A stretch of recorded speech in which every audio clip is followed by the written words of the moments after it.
오늘의 플러스, 일론 머스크의 회심작 스타링크에 대해 알아봅니다. 강원석 스페이스 빔 이사 나왔습니다. 어서 오세요. 예, 안녕하십니까. 네, 스타링크가 상반기 내로 국내 서비스를 개시할 예정이다. 뭐 이런 소식이 들려오는데요. 우선 스타링크 서비스가 뭔지부터 좀 설명 좀 해주세요. 예, 워낙 유명해서 아마 대부분 아실 수도 있겠는데요. 스타링크는 기본적으로 위성 통신 서비스입니다. 네, 그러니까 우리가 지금 스마트폰을 가지고서는 지상에 있는 기지국들과 스마트폰이 전파로 연결돼서 이제 인터넷이랑 연결된다고 이해하고 있는데요. 그 지상에 있는 탑이나 건물 옥상에 있는 기지국들이 우주로 가 있다고 보시면 될 것 같아요. 그러니까 그런 기지국들이 우주에 있어서 우리 지상에서 쏘는 전파를 우주에서 받고 우주에서 다시 인터넷과 연결되는 그런 서비스라고 보시면 될 것 같습니다. 네. 그러면 이 스타링크에 관심을 보이고 있는 사람들은 누군가요? 그러니까 서비스를 이용하는 사람들. 네. 이 스타링크 서비스가 실은 그 국내에서 많이 이렇게 사람들이 얘기를 안 하고 하는 이유 중에 하나가 예. 지금 국내는 너무 이동통신망이 잘 돼 있어서 지금 뭐 저희 어디 산에 들어가도 실은 전화기가 터지거든요. 그렇죠. 국내에서는. 우리나라에서 사실 전화기 안 터지는 데를 찾기가 어렵잖아요. 예, 오히려. 네. 그리고 안 터진다 그러면 신고해가지고 기지국 세워달라고 요청하기도 예. 하고 국민들이 그렇기 때문에 큰 문제가 없는데 미국이나 이제 호주 같은 데는 사막도 있고 워낙 땅덩어리가 넓기 때문에 네. 이런 이동통신망이 도달할 수 없는 지역들이 있고요. 네. 그런 지역들에서는 그 기지국이나 이런 거 설치할 수 없기 때문에 네. 인공위성을 이용하는 방법이 굉장히 효율적이긴 합니다. 음. 그래서 우리나라에는 이게 실은 크게 수요가 없을 거라는 생각이 많이 있었는데 예. 우리나라 특징이 삼면이 바다로 뚫려 있기 때문에 이제 바다를 이용하는 어떤 고객들이나 혹은 이용하는 그런 상황들이 많이 있잖아요. 예. 특히 뭐 해경이라든지 혹은 군용 선박이라든지 이런 경우도 많이 있고 민간 선박들도 많기 때문에 예. 그런 바다에서는 지상과 한 20km 정도 떨어지게 되면 그 이동 통신이 잡히지 않습니다. 아. 그렇게 되면은 굉장히 위험한 상황이 생겼을 때 어떻게 통신망을 가지고 뭐 뭔가를 복구한다거나 비상 상황에 대처하기가 어렵고 예. 물론 이제 거기서 이제 그냥 단순히 인터넷을 하기 위한 이유는 아닙니다만 그렇기 때문에 이 한국 해운협회 같은 데서 이미 스타링크 서비스에 관심을 가지고 접촉하고 있어요. 네. 뭐 이제 정부 선박이나 이런 데서 사용할 수 있도록. 네. 그러면 선박에서 인터넷이 되는 건 굉장히 중요한 어떤 비상시에 중요한 기능을 하기 때문에 네. 그런 서비스를 하고 있습니다. 네. 혹시 비행기 안에서도 이거 하면 인터넷 됩니까? 예. 아마 지금 비행기 중에 일부는 위성 통신 서비스를 제공하고 있는 비행기가 이미 있는 걸로 알고 있고요. 예. 스타링크 서비스는 제가 알고 있기로 그 카타르 항공에서 그 영국의 런던이랑 카타르 도하하는 노선에 한번 적용을 한 것 같아요. 계약을 해서. 네. 그래서 그 비행기에서 실내에서 이제 스타링크를 이용해서 인터넷 서비스 할 수 있게 제공하고 있는 걸로는 알고 있습니다. 아, 그렇군요. 스타링크라고 하면 이제 정리를 한번 해보면요. 도서 지역이라든가 사막이라든가 아니면 비행기 등등 기지국을 설치해서 지상에서 인터넷망을 유지 보완하기가 어려운 지역에는 적합한 대안이 됩니다라는 얘기로 요약이 됩니다. 근데 제가 아는 일론 머스크라는 사람은요. 워낙 통이 크거든요. 그런 사각지대에 비즈니스 하겠습니다. 서비스 하겠습니다. 니치 마켓 공략하겠습니다. 이런 사람이 아니거든요. 이 사람은 도대체 이 스타링크를 통해서 무슨 큰 그림을 그리고 있나요? 그게 재미있는 이야기 중에 하나인데요. 일론 머스크는 뭐 다들 알고 계시겠지만 오히려 저보다 더 일반 대중이 더 많이 아실 것 같은데 그 화성에 가고자 하잖아요. 맞아요. 그 책도 하나 쓰셨고 예. 자서전 같은 거 쓰셨기 때문에 아마 다 알고 계실 텐데 화성에 가려면 큰 로켓이 필요합니다. 예. 아주 큰 로켓이 필요하고 그래서 스페이스X를 설립해서 로켓을 만들고 그 다음에 그 팔콘 9이라는 아주 유명한 로켓을 만들어서 이제 서비스를 제공하고 있죠. 예. 그래서 이미 재사용이 가능한 팔콘 9 그 로켓은 이미 일반 대중도 많이 알려져 있어서 네. 우리 인공위성 올려야지라고 하시는 분들은 다 팔콘 9이라는 이 로켓을 떠올릴 겁니다. 네.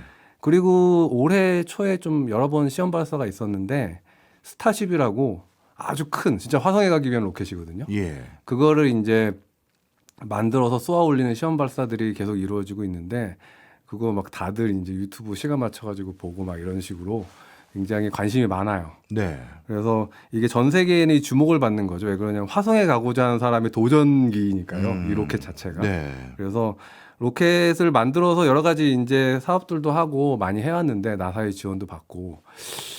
근데 이 로켓이 실은 그렇게 비즈니스적으로 좋은 사업 모델이 아니에요. 이게 어느 이제 시기에 도달하게 되면 좋은 상황이 올 수도 있는데 제가 알고 있기로 전 세계적으로 로켓을 쏘아 올려서 예. 예를 들면은 내가 위성을 만들었어요.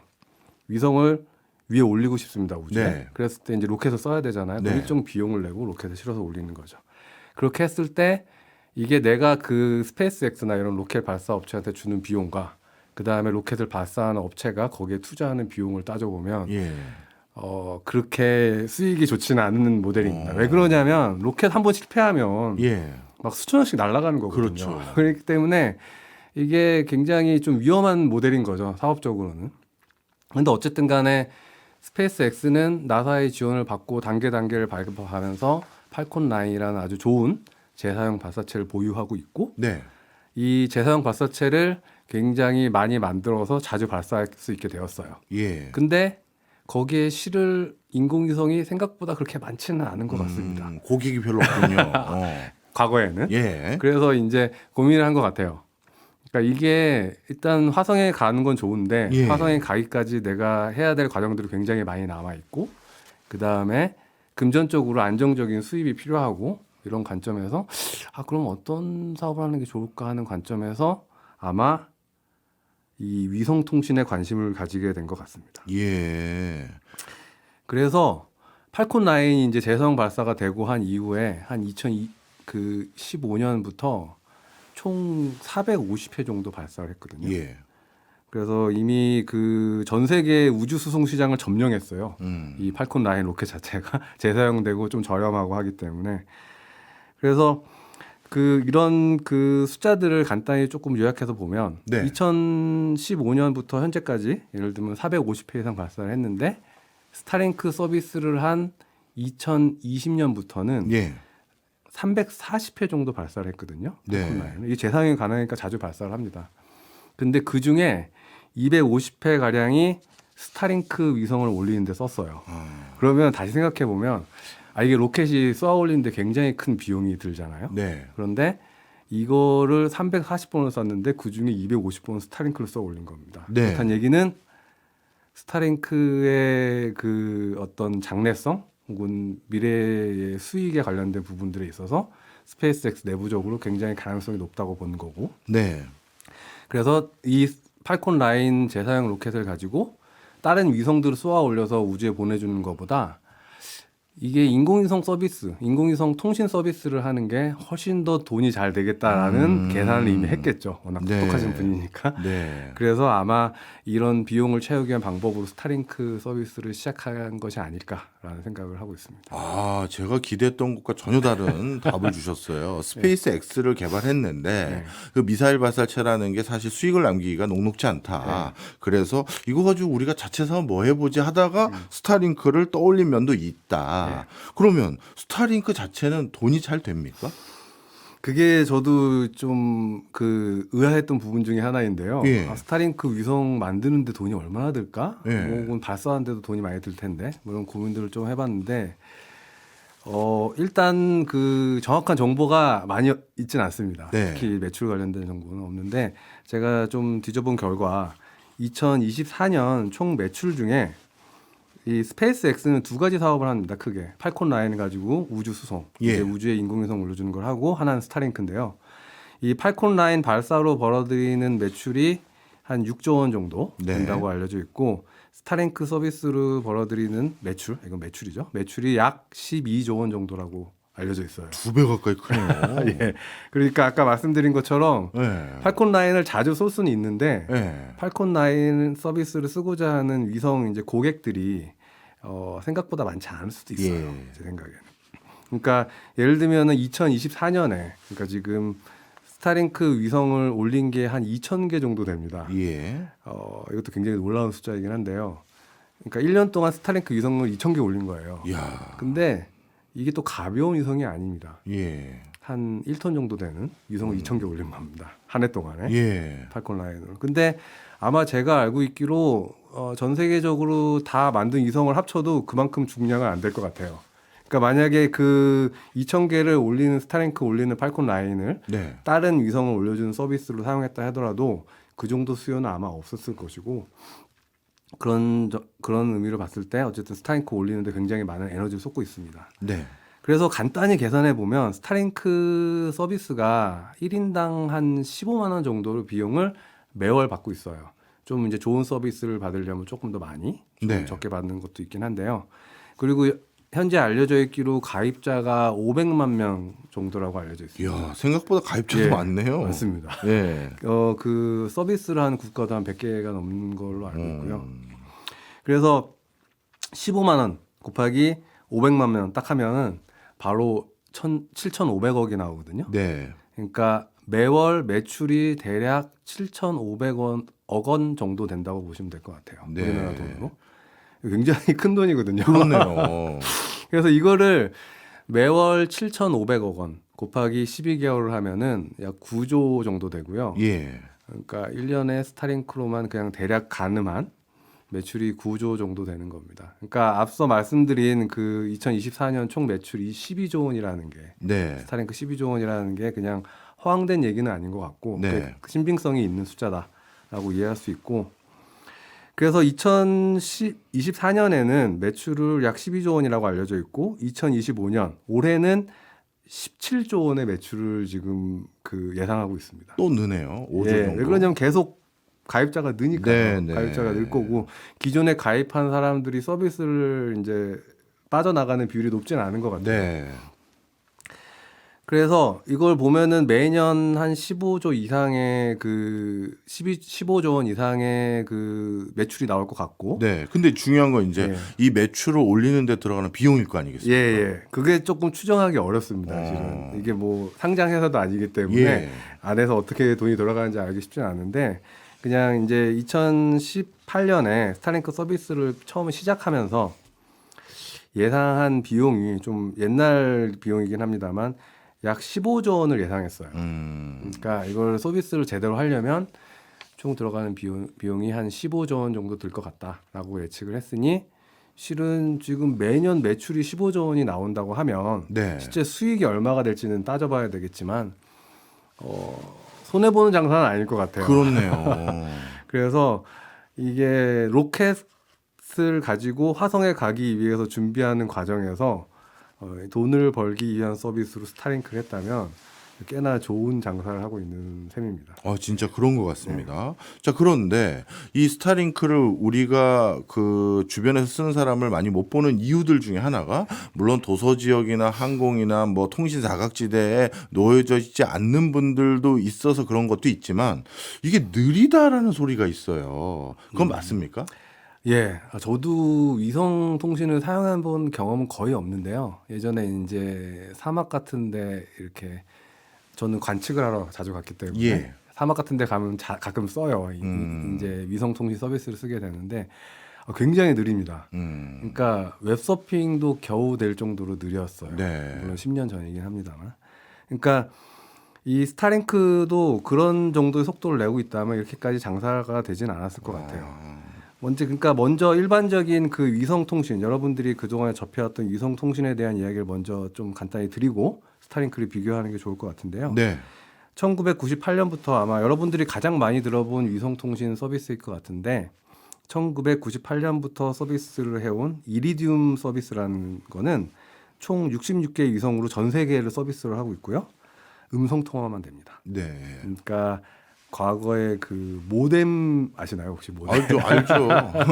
요즘 친구들 잘 모를 텐데 네. 모뎀 정도 속도라고 보시면 돼요. 전화선. 예. 그러니까 유선 전화선 정도의 속도로 통신이 가능하다라고 이해를 하시면 될 것 같고요. 그런데 이게 너무 느리기 때문에 2017년부터 이리디움 서비스가 조금 더 이제 앞서 나가고자 새로운 서비스를 개시하고 있는데 이 속도는 과거의 3G 이동 통신, 그러니까 스마트폰 바로 전 약간의 고시대, 그러니까 웹서핑 정도 할 수 있는 속도라고 네. 보시면 될 것 같고요. 이걸 지금 만들어서 올리고 있어요.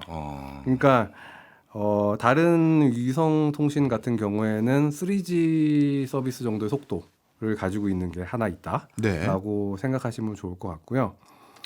그래서 기존에 이제 유명한 서비스들은 대부분 이제 이 정도 속도인 겁니다. 그냥 웹서핑 할 수 있고 그냥 간단한 정보 주고 받을 수 있고 하는 네. 속도인 건데 이게 왜 그러냐면 인공위성을 발사하는데 되게 큰 비용이 들었어요. 근데 지금 그 비용이 낮아졌죠. 예. 바로 스페이스X 때문에. 그렇기 때문에 과거에 이제 98년에 시작했던 이런 서비스들은 애초에 설계를 할 때 위성을 적게 올리는 시스템으로 설계를 해야 됩니다. 이 네. 통신망 자체를. 그렇기 때문에 주파수가 낮고 속도가 느리고 그냥 적은 위성으로 전 세계를 커버할 수 있는 서비스를 해야 이제 서비스 자체가 가능하니까 네. 이렇게 했던 건데요. 근데 스타링크는 조금 상황이 달라요. 이게 왜 그러냐면 스타링크는 자기네 발사체로 올리잖아요. 그러니까 자기네가 원가 정도로 올릴 수 있는 거죠. 그렇네요. 특별한 비용 없이 그냥 자기 내부적으로 다 올릴 수 있는 거기 때문에 그래서 현재까지 8,000개나 쏘아 올렸고요. 여긴 66개 쓰고 있는데 그러니까요. 8,000개 중에 한 1,000여 개는 지금 작동을 중지해서 폐기된 것들도 있고 현재 한 7,000개 정도가 우주에서 동작을 하고 있습니다.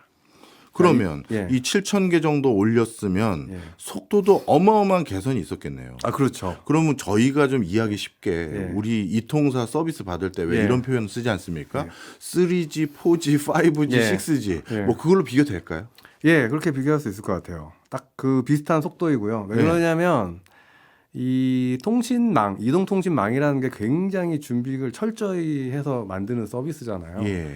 그렇기 때문에 속도도 굉장히 미리 준비를 많이 해놓거든요. 그래서 우리가 지금 5G를 쓰고 있긴 해요. 네. 5G를 쓰고 있긴 한데 우리가 5G가 실은 전국에서 다 서비스가 되지 아니죠. 않잖아요. 예. 그리고 좀 약간 이제 속도의 그 격차가 있습니다. 빠른데 진짜 빠르고 느린데 느린데. 근데 우리가 전국에서 다 동일한 서비스를 받고 있는 게 이제 4G LTE 서비스잖아요. 예.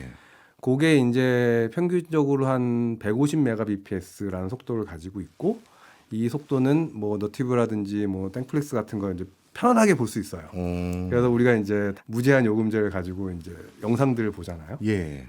그런데 이 정도 속도를 스타링크가 제공해 준다라고 이해하시면 될 것 같아요. 아. 평균 속도가. 그럼 쉽게 얘기해서 스타링크는 예. 4G입니다. 예, 속도가. 4G 정도. 아. 속도를 내고 있고 굉장히 뭐 상황에 따라서 빨라지기도 하고 예. 좀 느려질 수도 있습니다만 굉장히 품질 개선이 많이 이루어졌고 네. 초창기와는 다르게 현재는 4G 정도로 평균적으로 제공할 수 있다. 그래서 많은 사람들이 지금 서비스 모니터링 하고 있고 스타링크 네. 그랬을 때 4G 정도는 무난하게 달성할 수 있다라고 보시면 될 것 같습니다. 그럼 4G면요 우리가 자주 이용하는 유튜브나 예. 넷플릭스 예. 같은 이런 걸로 동영상 보는데 안 끊기는 건가요? 예, 전혀 문제가 없습니다. 아 그래요? 그럼 앞서 그 스타링크 월 서비스가 뭐 예. 여기도 요금제가 여러 가지 예. 있겠습니다만 15만 원 정도 낸다고 예. 했으니 15만 원 정도 내면 인터넷 무한으로 쓰면서 넷플릭스나 유튜브 예. 마음대로 볼 수 있다 이렇게 되는 건가요? 무제한은 아니고요. 아 문제는 아니군요. 아, 예. 실은 50기가 50기가 예. 비싸네. 아주 이긴 한데 예. 무제한도 있어요. 아 서비스가 있군요. 예, 무제한은 조금 더 비싸요. 15만 원보다. 한 예. 20만 원 정도? 네. 그러니까 120불이니까 20만 원, 30만 원 정도 된다고 하고요. 이제 뭐 세상이 다 이제 그 자본주의 사회이다 보니까 네. 난 무제한으로 쓰고 싶다. 그럼 우리 그 이동통신과 마찬가지로 요금을 조금 더 내면 이해했습니다. 예, 가능합니다. 스타링크는 이전에 위성 서비스 한 것보다는 속도는 확실히 개선됐는데 네. 그러면 이런 스타링크와 같은 서비스를 하겠다라고 출사표를 던진 회사가 스타링크 말고는 없나요? 또 있습니다. 지금 국내에 이미 그 하나 시스템인가? 예. 랑 계약을 해서 좀 유명해진 서비스가 있는데요. 바로 그 원앱입니다. 원앱. 오. 그래서 아마 그 경제에 관심 있는 분들은 원앱이라는 얘기를 한번 들어봤을 것 같아요. 이게 원래 영국에서 시작한 이제 회사이긴 한데 지금 현재 프랑스의 유텔셋이라는 회사에서 인수해서 계속 이어가고 있는데요. 예. 이 서비스는 스타링크랑 굉장히 유사한 서비스를 제공을 해요. 속도도 스타링크보다 조금 더 빠를 수도 있습니다. 예. 실제적으로. 그렇지만 그 위성 올리는 위성 숫자가 약 650개예요. 스타링크는 지금 7,000개 올라가 있거든요. 네. 그래서 이 원앱 서비스는 기본적으로 그 B2C 그러니까 일반 개인을 위한 서비스는 아닌 것 같아요. 그래서 약간 군용이나 국방 영역이나 네. 이런 이제 민간 선박들을 이용한 서비스나 이런 것들을 가지고 제공할 것 같은 서비스고요. 그래서 개인으로 하기에는 위성 숫자가 조금 적지만 네. 속도는 꽤나 빠르다. 그래서 이 원앱이라는 서비스가 그 우리나라에서 아마 서비스를 열려고 지금 많이 준비를 하고 있는 것 같고요. 네. 아마 국방이나 이런 쪽으로 연계해서 서비스를 할 것 같습니다. 네. 이사님, 제가 워낙 뭐 문외한이라서요. 앞서서 스타링크가 지금 현재 가동되지 않는 것까지 다 포함해서 한 8,000기 가까운 위성을 올렸다고 말씀 주시지 않았습니까? 그러면 우주 발사체도 8,000번 올려야 되는 거 아니에요? 그게 굉장히 어려운 문제 중에 하나인데요. 예. 그래서 과거에 이런 위성 통신 서비스를 하려고 했던 앞선에 소개드렸던 원앱이나 뭐 이리듐 같은 데서도 굉장히 고민을 많이 했을 거예요. 예. 왜냐하면 위성을 몇천 개나 올리려면 로켓을 굉장히 많이 발사해야 되잖아요. 그렇죠. 그리고 굉장히 무거운 위성들을 한꺼번에 올려야 되고 그게 가장 큰 문제 중에 하나인데 그것도 그런데 실은 위성을 만드는 것도 문제입니다. 예. 지금 그 스타링크 위성이 8,000개 정도 쏘아 올렸는데요. 그게 좀 무게가 좀 제각각이긴 해요. 처음 버전은 한 300kg 정도 되는 위성들을 네. 한 4,500개 올려서 네. 서비스를 일단 처음으로 최초로 시도를 하기 시작했고 그다음에 최근에는 1톤 정도 되는 위성을 그 3,000개를 올렸습니다. 근데 저는 이게 조금 그 좀 의아한데 네. 궁금한 것 중에 하나인데 실은 우리나라에서 1톤짜리 위성을 하나 올리려면 5년 정도 걸려요. 뭐 계획하고 막 만들고 하는데 예. 그런데 1톤에 가까운 걸로 3,000개를 만들었고 예. 3,000개를 이미 우주에 올려놓은 올렸다. 겁니다. 물론 이거는 이제 그 상업적인 목적으로 올리는 거고 그 중에 이제 몇 개 혹은 몇백 개는 실제로 실패하기도 하고 올라간 도중에 좀 작동을 못하기도 하고 이런 상황들이 많이 생겨요. 예. 근데 이제 국내에서 이제 위성 올릴 때는 이제 정부 사업으로 추진하니까 실패하면 안 되잖아요. 예. 그러니까 좀 더 시간 들이고 공을 들이는 거긴 하죠. 근데 그렇다 치더라도 이게 거의 한 5년, 6년 사이에 인공위성을 8,000개를 만든 거거든요. 네. 근데 어떻게 했는지 저도 너무 궁금합니다. 이게 실은 잘 상상이 안 돼요. 예. 저도 이제 그런 어떤 여러 가지 위성 만드는 것도 준비를 하고 있고 고민을 하고 있는데 전혀 상상할 수 없는 수준이고요. 예. 아마 알고 있기로 스페이스X 이외의 모든 위성을 만드는 업체들을 다 모아놔도 예. 이렇게 못 만들 것 같아요. 어. 그러니까 뭔가 비밀이 있긴 있는 것 같습니다. 예. 근데 뭐 자기만의 영업 비밀일 수도 있고 노하우가 있는 거죠. 네. 스페이스X는. 그러면 나름대로 뭔가 그 뭐랄까요, 빨리 하고 많이 하는 거는 예. 분명히 강점인 것 같은데 기술적으로도 뭐 이 스타링크 서비스를 하고 있는 위성들의 뭐 특장점 있나요? 예. 이게 또 놀라운 점 두 가지인데요. 예. 두 번째인데요. 이렇게 막 대량 생산을 하는 것 자체가 실은 하나의 그 도전이잖아요. 왜냐면 네. 인류가 이제 대량 생산 공장 만들고 하는 것도 하나 역사니까요.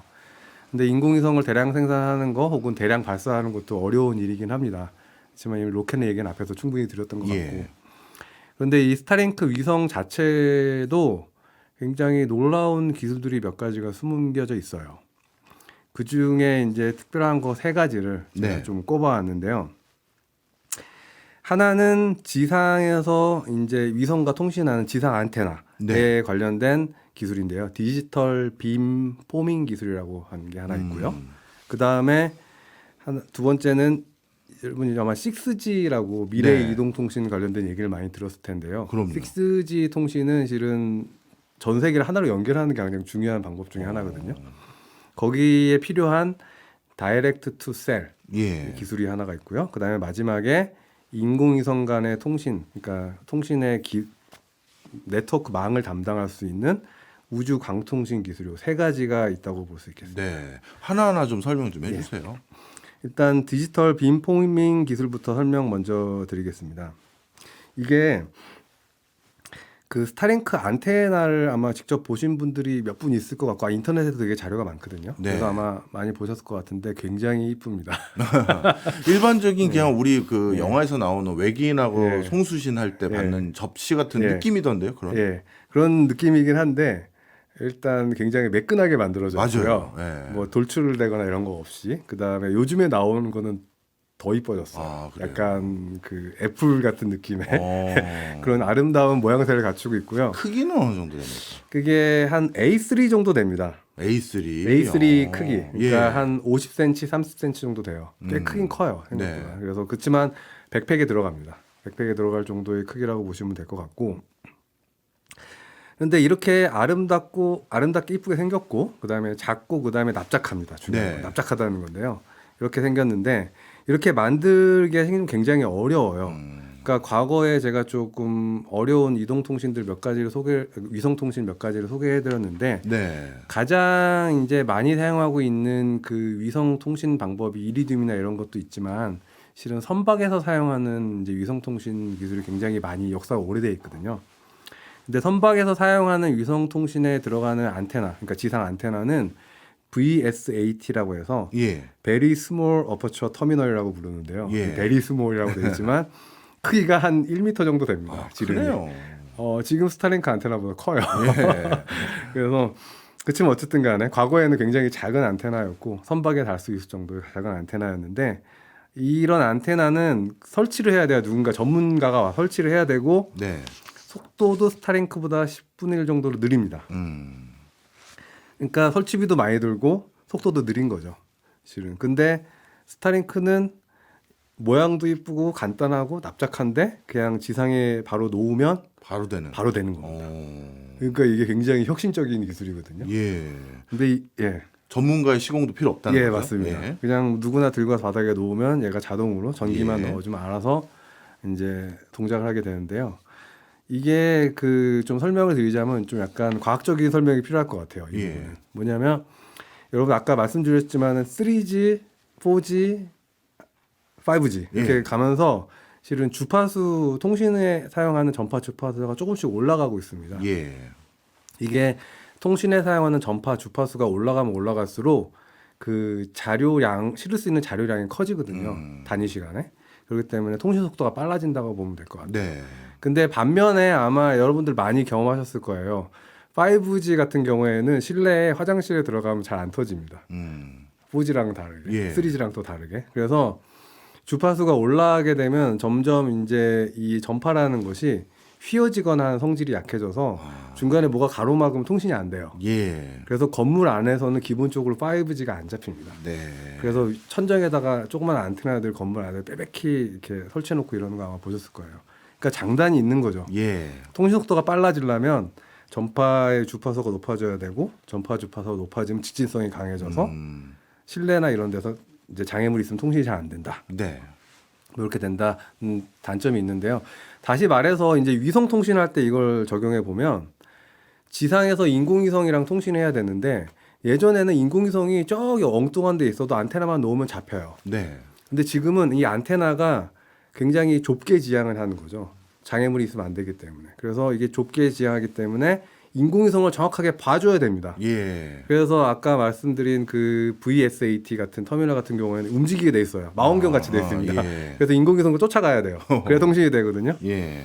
근데 이 스타링크 같은 위성 통신하는 적외도 위성은 지상에서 500km 정도 떨어져 있거든요. 예.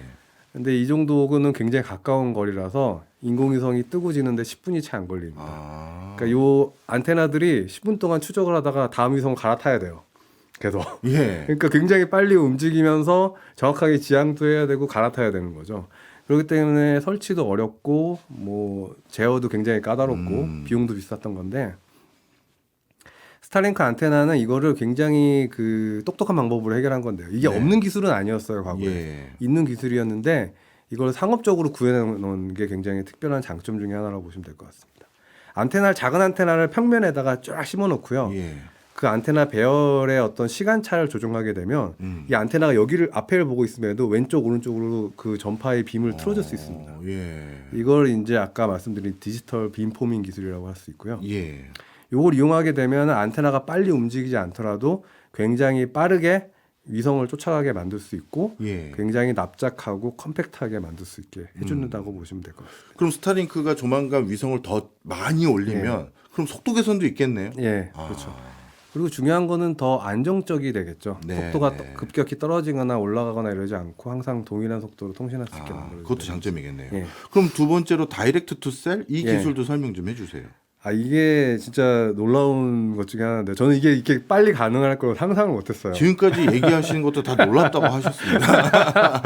이건 진짜 놀라운데요. 네. 이게 뭐냐면 그 작년인가요? 아마 삼성 갤럭시 폰이 인공위성이랑 통신했다 뭐 이런 기사가 난 적이 있어요. 예. 제가 알기로 지금 정확한 시기는 기억 안 납니다만 이게 뭐냐면 지금 아까 예시로 드린 게 기지국들 얘기 들었잖아요. 예. 지상에 이제 4G 이동통신 기지국들 얘기 들었는데 이 다이렉트 투 셀의 셀이 뭐냐면은 스마트폰을 말하는 겁니다. 네. 셀폰을 말하는 거고요. 그러니까 인공위성과 제가 손에 들고 있는 전화기가 직접 연결되는 기술입니다. 그러니까 이 작은 안테나 가지고 예전에 네. 스타링크 안테나는 꽤 컸잖아요. 제가 예. 봤을 때 50cm 정도 되는데 스마트폰 가지고 스타링크랑 통신할 수 있다는 거예요. 그러려면 상대적으로 전화기 안테나는 작으니까 스마트폰 안테나는 작으니까 위성 안테나가 커져야 됩니다. 예. 그래야지 이제 통신을 이제 매칭할 수가 있게 되는데 어쨌든 간에 우리가 지상에 이제 기지국도 안 세워도 되는 거예요. 그냥 스마트폰 들고 가면 인공위성이랑 통신해가지고 전화가 되는 거거든요. 그렇네요. 이게 좀 어마어마한 기술이라 예. 예를 들면은 러시아 우크라이나 전장에서도 스타링크가 이제 정부 보조금으로 이제 제공해줘가지고 전쟁의 이제 양상을 많이 바꾸는데 큰 역할을 했다고 막 기사들이 많이 있는데 예. 이게 평소에는 별로 쓸모가 없을 수 있어요. 이동통신망이 잘 깔려 있으니까 뭐 해외 여행 가더라도 잘 돼 있으니까. 근데 우리가 가다가 이제 좀 여러 가지 일들로 인해서 뭐 저와 같이 이제 사막에 관측을 하러 간다거나 뭐 이렇게 사막을 가게 된다거나 하게 되면 혹은 바다 위에서 뭔가를 한다든가 할 때 이 전화기 통신이 굉장히 어려워진 거잖아요. 그런데 이때 그냥 내 스마트폰으로 전화가 돼. 네. 그럼 굉장히 이제 유용한 기술이 되는 거죠. 이게. 그렇죠. 그래서 이렇게 그 위성과 스마트폰 단말이 직접 연결되는 요 기술을 이제 구현하고 있고 이렇게 되려면 인공위성 쪽이 엄청 커져야 됩니다. 네. 그래서 굉장히 큰 위성들을 스타링크가 만들고 있고요. 요걸 적용된 걸 이미 한 550개 정도 올려서 시범 서비스를 시작했고요. 네. 미국이랑 아마 뉴질랜드에서 작년 11월부터 서비스를 하고 있는 것 같고 예. 대신에 속도는 좀 느려요. 당연히 안테나가 작으니까. 네. 그래서 웹서핑이나 통화 뭐 이 정도는 될 것 같아요. 예. 실질적으로 저도 뭐 사막 한가운데 어느 지역을 방문한 적이 있었는데 원래 거기가 인터넷이 안 된대요. 그러니까 와이파이가 안 잡힌다고. 그런데 나는 꼭 그걸 잡아야 된다. 여러 가지 이유로. 그랬더니 그럼 저희가 스타링크 하나 들고 가겠습니다 했는데 저도 그 현장에서 휴대폰으로 와이파이를 위성 잡아서 해보니까 야 진짜 깜짝 놀랐죠. 예. 그 기술을 얘기해 주신 거네요. 예. 그런데 실은 스타링크 안테나도 필요 없는 거죠. 그렇죠. 이거는. 그렇죠. 놀랍네요. 예.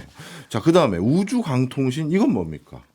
이게 마지막으로 가장 놀라운 예. 기술 중에 하나인데요. 예. 이게 저희 회사에서 이제 하고 있는 기술 중에 하나예요. 그래서 예. 제가 관심이 많아서 이것 때문에 특별히 더 이제 스타링크에 관심을 많이 가지기도 했는데요.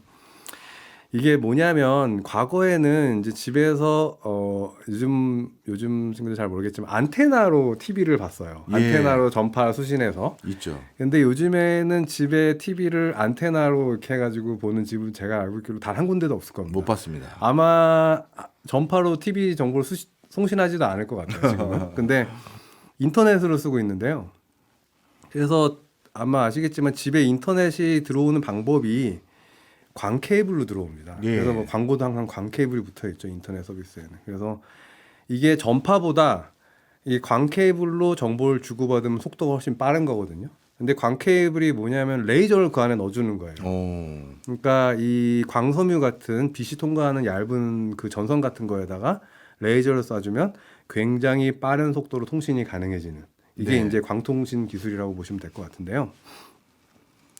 하여튼 이게 전파보다 속도를 무한정 빠르게 만들 수 있습니다. 실 이론적으로는. 그런데 현재는 전파보다 한 100배 정도 속도를 내고 있다고 보시면 될 것 같고 이 레이저를 실은 레이저니까요. 예. 공간에 그냥 쏴도 돼요. 그냥 여기서 레이저를 쏘면 저기서 이제 망원경을 받으면 되거든요. 예. 그런데 지상에는 이제 눈도 오고 비도 오고 안개도 끼고 그러면 레이저는 빛이니까 못 가거든요. 그렇네요. 근데 이게 우주에 가면은 실은 상황이 달라집니다. 우주에는 눈이 내리거나 뭐 새가 날아다니거나 곤충이 꼬이거나 이러지도 않잖아요. 네. 그렇기 때문에 이 레이저 기술이 굉장히 효율적으로 쓰일 수가 있거든요. 그래서 이 레이저 광통신 기술을 이제 우주에서 적용해서 쓰고 있습니다. 스타링크는. 네. 그래서 이 레이저 광통신 터미널을 위성과 위성 사이에 달아서 위성과 위성은 둘 다 이제 우주 공간에 있으니까 예. 위성과 위성 사이에 굉장히 효율적인 통신망 네트워크를 이 레이저 광통신 터미널로 만들어 놓은 거죠. 근데 이 기술이 나온 지 얼마 안 됐어요. 그래요. 놀랍게도 앞서 얘기들이 이제 뭐 디지털 빔포밍이라든지 이런 기술들도 좀 얼마 안 되겠습니다. 걔네들은 굉장히 역사가 좀 있거든요. 근데 우주 광통신 기술은 그게 역사가 그렇게 막 길진 않아서 굉장히 빠르게 얘네들이 그 자기네 스타링크 위성에 적용을 한 거예요. 네. 아마 굉장히 중요한 기술이라 생각했던 것 같고 그래서 이미 9,000개나 올려놨습니다. 이 터미널 우주에다가. 네, 그럼 위성을 몇천 개씩 쏘니까. 예, 그래서 예. 제가 알고 있기로 스타링크 위성 하나 이게 3개씩 들어가는 걸로 알고 있고요. 예. 그래서 3개씩 서로 연결해가지고 지상에서 내가 안테나를 놓으면 지상 안테나랑 스타링크 위성이 전파로 통신을 하고 그럼 그 스타링크 위성은 옆에 위성이랑 레이저로 통신을 해서 또 다른 이제 큰 통신이 되는 지상국 같은 커다란 통신국과 다시 연결해서 내 안테나와 지상 인터넷을 연결해주는 방식이라고 보시면 될 것 같아요. 그러면 방금 말씀 주셨던 거는 광통신이니까 레이저를 쏘는 건데 예. 이 레이저를 쐈을 때 유리한 점은 당연히 뭐 속도 예. 이 정도 그리고 뭐 정확도 이 정도면 됩니까? 실은 속도는 확실히 빠른 장점이 있는데요. 네. 실은 두 번째 장점은 속도라기보다는 조금 다른 겁니다. 사업적으로 중요한 부분인데요. 시간이 절약이 되고 비용이 절감이 된다라고 네. 보시면 될 것 같아요. 왜냐하면 이게 아까도 잠깐 얘기 드렸습니다만 전파 같은 경우에 높은 주파수로 쏘면은 빔이 좁아집니다. 네. 그래서 좁은 영역에 이렇게 모아서 보낼 수 있어요. 그렇게 되면 에너지 효율이 좋아지는 거거든요. 예. 레이저는 진짜 효율이 좋잖아요. 맞아. 한 점으로 가니까 예. 굉장히 효율적이기 때문에 에너지 손실이 거의 없어요. 레이저 통신은. 그렇기 때문에 장비를 작게 만들 수 있어요. 전파보다 훨씬 작게 만들 수 있고 그 무게가 가벼워지면 발사 비용이 줄어드는 거고 네. 전기도 적게 듭니다. 그렇기 때문에 굉장히 큰 장점이 있고요. 두 번째는 이게 시간이라고 볼 수 있는데요. 왜 그러면 스타트업 같이 이제 최근에 되게 다양한 도전적인 서비스를 하고 있는 기업 입장에서는 시간을 빨리 앞당기는 게 중요하거든요. 근데 전파로 위성과 통신하면서 뭔가 위성을 가지고 새로운 서비스를 해야겠다라고 마음을 먹으면 네. 이걸 발사하기 한 1년 전에 무슨 작업을 해놔야 되냐면 주파수를 허가를 받아야 됩니다. 예. 왜 그러냐면 전파라는 것들이 서로 혼선이 일어나기 때문에 특히 이제 인공위성에서 전파를 쏘게 되면 전 세계로 가잖아요. 그러니까 이게 조율을 해야 돼요. 혼선이 안 일어나게. 그래서 국제전기통신연맹에 신고를 해서 허가를 받아야 되는데 이게 아무래도 국제적인 일이기 때문에 시간이 많이 들고 절차도 굉장히 복잡합니다. 그래서 내가 인공위성을 가지고 되게 좋은 서비스를 해야겠어 예. 라고 마음을 먹었지만 이미 그 서비스를 제대로 도입하려면 최소한 1년은 걸린다. 뭔가 허가받고 하는 게 되게 많이 걸려요. 예. 그래서 그런데 레이저는 혼선이 없기 때문에 아직 이런 허가를 받아야 되는 제도가 없습니다. 그런 장점이 있었군요. 예, 그래서 규제 측면에서. 바로 쏘아 올리면 바로 쏘습니다. 예. 현재로서는. 그렇군요. 그러면 이 레이저를 기반으로 한 통신들은 단순히 지구 내에서의 원활한 통신 수단으로서 각광받는 게 아니라 왠지 느낌상 뭐 달과 지구, 뭐 화성과 지구 이런 우주 공간에서의 통신 환경을 좀 더 개선하는 데 일조합니까? 예, 매우 중요한 역할을 하고 있습니다. 그래서 실은 이 광통신 기술을 맨 처음에 선보인 데가 예. 일본이긴 한데요. 일본 다음에 바로 이어서 여기다 끼어 들어가지고 일본 뒤에 이어서 지금 가장 앞서 나가고 있는 국가가 미국입니다. 특히 미국의 나사에서 주로 이 실험들을 하고 있는데요. 왜 그러냐면 나사가 하는 일들이 여러 가지가 있습니다만 그 우주 탐사가 또 중요한 역할이잖아요. 네. 그래서 저희 그 꿈나무들도 나사로 가려는 이유가 막 우주를 탐사하고 연구하고 막 이런 것들을 하기 위해서 나사를 가려고 하는 거니까요. 근데 이 과정에서 이제 달에도 사람을 보내는 프로그램도 하고 있고 저희가 이렇게 하고 있는데 이 나사 쪽에서는 이미 2013년에 네. 10년 전이긴 합니다만 좀 꽤 큰 덩어리였어요. 큰 전파보다 조금 더 비효율적일 수도 있습니다. 예. 그렇습니다만 2013년에 달에 뭔가를 보내서 이제 실험을 한 가지를 했는데요. 지금 4G보다 4배 정도 빠른 속도로 이야. 달이랑 통신을 했어요. 레이저를 예. 가지고. 그러니까 이게 굉장히 이제 효과가 좋다는 걸 이미 한번 확인한 거죠. 이제 10년 전에. 그리고 불과 이제 몇 년 전, 2022년에는 저궤도, 그러니까 네. 좀 상업적으로 많이 쓰이는 저궤도 영역에 T버드라는 약간 티슈박스 정도 크기의 아주 작은 모듈을 제가 아까 말씀드렸잖아요. 레이저 통신 모듈 작다고 네. 올려가지고 지상과 통신을 했는데 그 속도가 무려 200GBps라는 속도인데요. 이게 예. 좀 잘 안 와닿죠. 단위라는 게 익숙하지 않아요. 제가 그 메가bps는 예. 봤는데 예. 기가라고요. 예, 1000배인 거죠. 와. 내가 1000배인데 200기가입니다. 이야. 그래서 이게 실제로 이런 정도로 속도를 받을 일이 우주에서 아직 없어요. 아직 없음에도 불구하고 되게 재밌는 실험을 수행해서 우리한테 좀 충격을 주기도 했죠. 예. 그런데 아까 말씀드린 것처럼 레이저로 쓰든 전파로 쏘든 좀 한계가 있거든요. 뭐냐면은 지상이랑 통신할 수 있는 시간 10분밖에 안 됩니다. 레이저로 쏘든 전파 똑같아요, 이거는. 어쨌든 보이는 시간이 그거니까 인공위성이. 네. 그래서 이제 나사에서 하고 있는 거는 정지 궤도를 이용해서 저궤도, 그러니까 500km 정도 고도를 빠르게 돌고 있는 이 인공위성들이 지상이랑 통신하면 10분밖에 안 되니까 네. 정지궤도 위성과 통신을 하면서 길게 통신하고 정지궤도 위성은 지상을 24시간 보고 있으니까 24시간 통신이 지상과 가능하고 그래서 굉장히 그 통신의 주기라든지 시간을 늘리기 위한 그런 아이디어도 내서 여러 가지 실험들을 하고 있고요. 이제 좀 그 달에 관련해서도 아르테미스 프로그램에서 알죠. 달에 이제 사람을 보낼 거잖아요. 예. 그러니까 사람을 보내면 좀 이제 얘기가 달라져요. 뭔가 통신을 되게 밀접하게 해야 된단 말이에요. 그렇겠죠. 예를 들면 그래서 달에 사람을 보낼 때는 레이저를 이용해서 화상 전화 같은 걸 할 계획을 가지고 있습니다. 이 레이저 광통신 기술을 이용해서. 네. 지금 쭉 말씀 듣고 보니까요. 저도 똑같은 표현으로 놀랍게도 정말 많은 환경이 동시다발적으로 네. 바뀔 것 같은 느낌이 듭니다. 네. 그렇다면 우리 이사님께서 생각하시기에 네. 스타링크가 좀 더 우리의 피부에 와닿게 서비스를 하고 네. 그와 관련된 기술이 좀 더 진보해지면 네.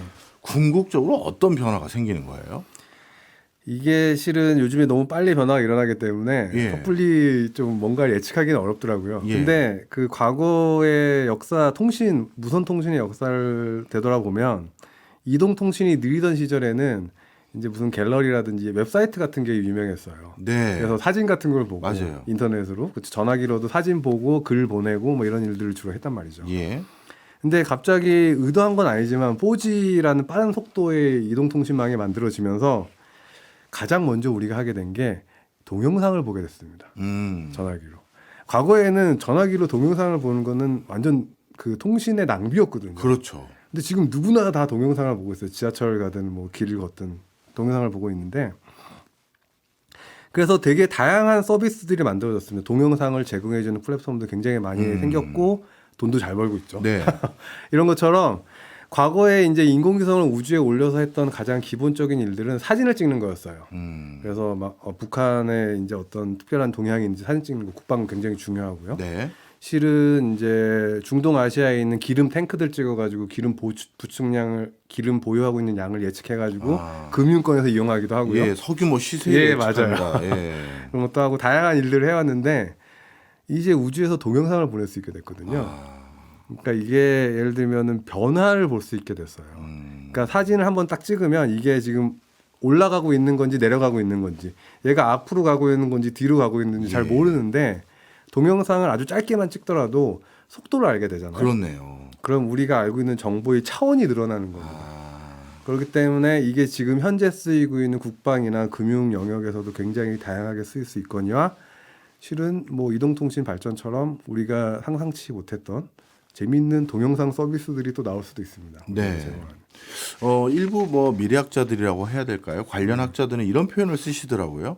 이제 앞으로 조만간 우리 인간이 데이터를 취급하고 처리하는데 소모되는 컴퓨터용 파워보다 로봇이나 AI가 뭔가 처리하는 데 필요한 컴퓨팅 파워가 훨씬 더 커진다. 이건 달리 말하면 인간 말고 AI나 로봇 등등도 이런 통신 서비스를 이용할 수밖에 없는 상황이 도래한다. 이런 네. 얘기로 들리는데 예. 그럴 때도 지금 말씀 주셨던 이런 기술들이 큰 도움이 되겠죠. 예, 맞습니다. 특히 그 자율주행 같은 데서도 이 통신이 굉장히 중요하거든요. 예. 그러니까 이게 빠르게 반응해야 되니까 그래서 자동차를 만약에 원격으로 제어한다고 쳐도 이게 시간 딜레이가 생기면 안 되잖아요. 그렇죠. 그렇기 때문에 이 빠른 통신 기술, 더 지연 없이 보내는 기술 이런 기술들이 레이저 통신, 레이저 광통신으로 이루어질 거라고 생각을 하고 있습니다. 네, 알겠습니다. 어찌 보면 지금은 통신 없이는 아무 사회생활을 할 수 없는 세상이 됐는데 그 근간이 되는 통신이 또 한 번 거듭나는 것 같다. 저는 이런 생각이 드네요. 지금까지 강원석 스페이스 빔 이사였습니다. 오늘 모르는 분야 제대로 배웠습니다. 고맙습니다. 네, 감사합니다.